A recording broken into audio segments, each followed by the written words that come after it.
Hey everyone, Peter here with Rover Vans, and I've got another installation video ahead of us. This time it's for Ford Transit. So we've updated our system a little bit, and we've got some new brackets. We're gonna have a specific one for a high roof, and this new one actually will be RVIA compliant. Before we get started, print your manual, okay? You will see a list of all the parts that you need. Lay all these parts out on a table, make sure everything's there. Then make sure you've got all the tools. Second most frustrating part is you get started and you're missing a tool that you need for the job. Okay, step one, we gotta figure out whether you have 180 hinges or 270. The easiest way to do it is if you've got this magnet over here, that means you've got 270 hinges. If you don't have a magnet, then you've got 180 hinges. I know I got 270, there's really nothing I need to do. If we had 180, you can go to the manual and there is an insert that goes in between the bracket and the hinge.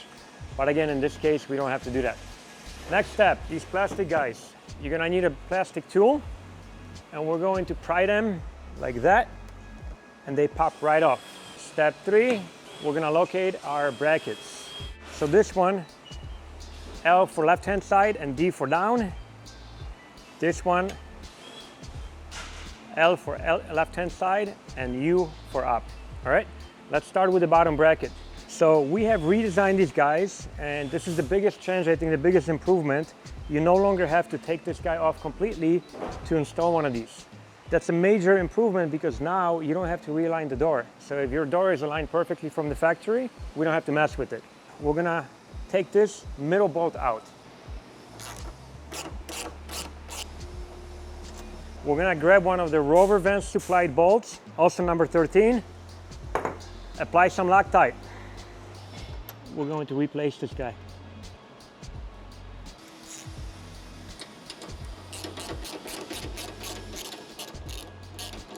Once this guy is on, we're going to remove these two bolts.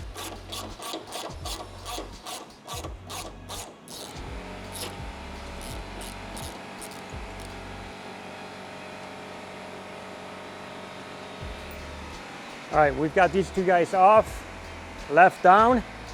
It's as simple as going over, and we're ready to put it on.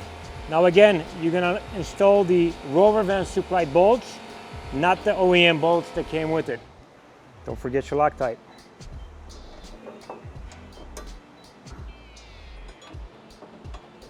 Now I'm gonna tighten these, but I'm not going to tighten them all the way. You still wanna keep this guy loose, and I'll tell you why in a second. Cool. So this guy is nice and loose. We're going to close the door. So now that this is still nice and loose, we're going to install the mounting plate.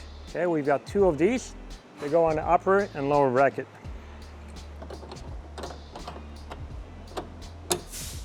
Just like that. You can leave this guy. It's not going to go anywhere once you have it installed. We're going to open the door again. Now we can finish tightening our system. We're looking for about 25 pounds of torque. Now, I've done probably 100 of these already, so I can kind of get a really good feeling for this, but if you've got a torque wrench, that will be your friend today. You're going to do the exact same thing for the upper one.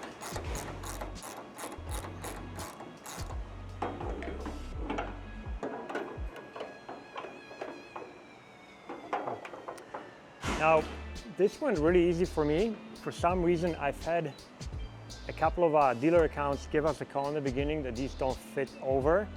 So they definitely will. It's kind of there's no trick to it, but they're not gonna fit over this way. You kind of have to fish them around like that. You wanna make sure you don't scratch anything. It's always a good idea to use protective tape. So like blue automotive painter's tape does a really good job. You guys can kind of tape that area over. I'm pretty careful, and our stuff is actually, it doesn't have any sharp edges, so it doesn't damage the paint easily. But if you're the kind of person who want to make sure I don't have a nick on my van, not a bad idea to do that.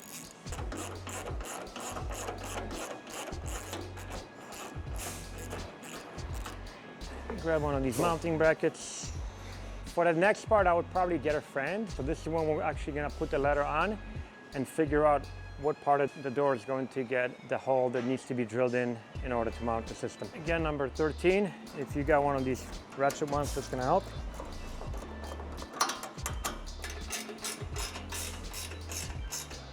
Okay, so for this next part, I left the bolts a little bit loose so that you can adjust the tire carrier. What you're looking for, you want to get this guy nice and even with the side of the door. You can pick it up a little bit and we're going to mark our hole, okay? Now, some companies will sell you a system that's drill less or no drilling, right? We actually did that in the beginning for about a year. We thought it would be nice not having to drill through the door. However, what we found is the only other way that you can do this is to go around this gasket, right? Which means that you have to cut the gasket and all the metal ribbing inside of it eventually started rusting. And not only that, we noticed that dust would come in through the door. So that, in addition to when we experimented with drilling the doors in here, it actually creates for a much stronger system. One single hole, this gets rust proofed, and then you get a rubber gasket in there, which makes sure that the door will never rust, and it works a ton better than actually putting a third bracket in here that doesn't require drilling.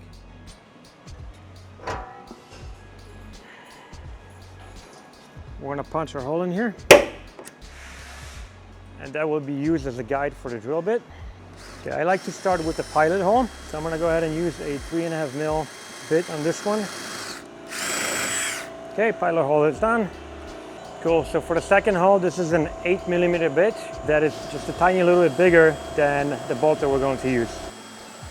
You gotta debore everything. So this is going to remove any metal that kind of stayed in there from drilling, and we'll prep it nicely for paint. So even though we are going to use a rubber seal on here, and I'll be honest with you, I've seen systems where people did not apply this and it never rusted. It's nice to have that additional layer of protection.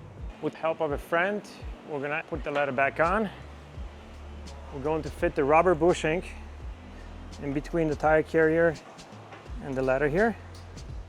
So something that's also different than every other system, if you notice, our hardware is on the inside of this bracket that connects the tire carrier. So it looks better. When you look outside, you can't see any of the bolts, and it's also a lot harder to remove. So if someone wanted to steal your unit, we're gonna make it a little bit more difficult on them.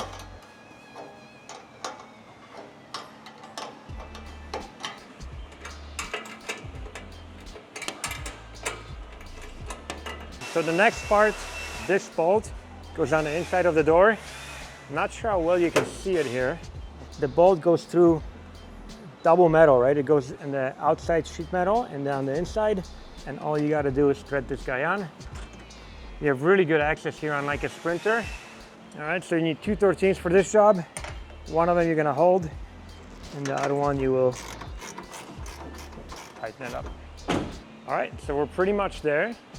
Now we just gotta figure out, depending on where you're gonna be installing it on it. If it's a box, you're not gonna be installing anything else. If you're gonna use this as a ladder, we have this additional step that can be installed right here. Actually goes like this, so then you have more room for your foot. This actually also makes it RVIA compliant.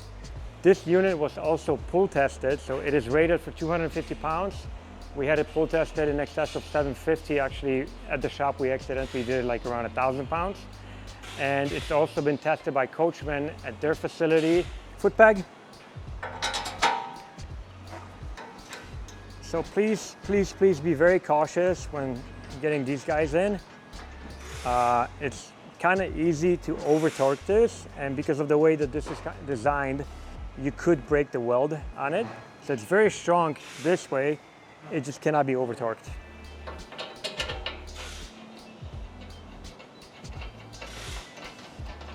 So next time we're gonna install this guy.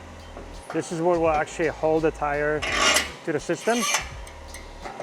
The wheel basket.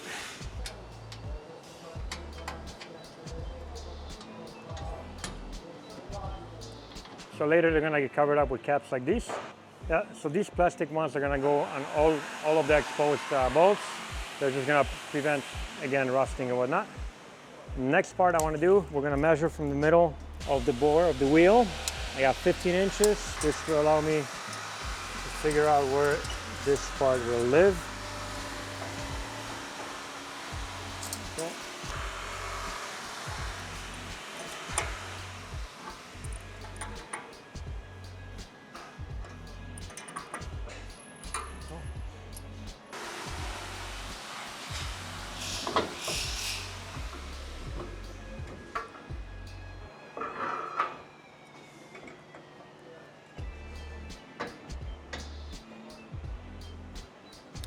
Okay, so there will be one more step to this. Basically, you want to tighten this guy up.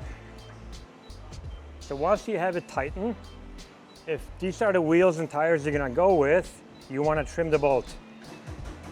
And we leave the bolt a little bit longer because like this client, he's actually gonna get off-road tires. So I'm gonna leave this alone because when we put on a bigger wheel and a wider tire, then we're gonna be offset a little bit farther out. But if this was the configuration you're going with, what you want to do is you want to mark it after it's nice and tight. You would mark it right here. You would take off the latch, take off the wheel, and then you want to cut the excess part of the bolt. And then you can use any automotive paint to paint it black and shorten it up. And that's it. Your new tire carrier is on.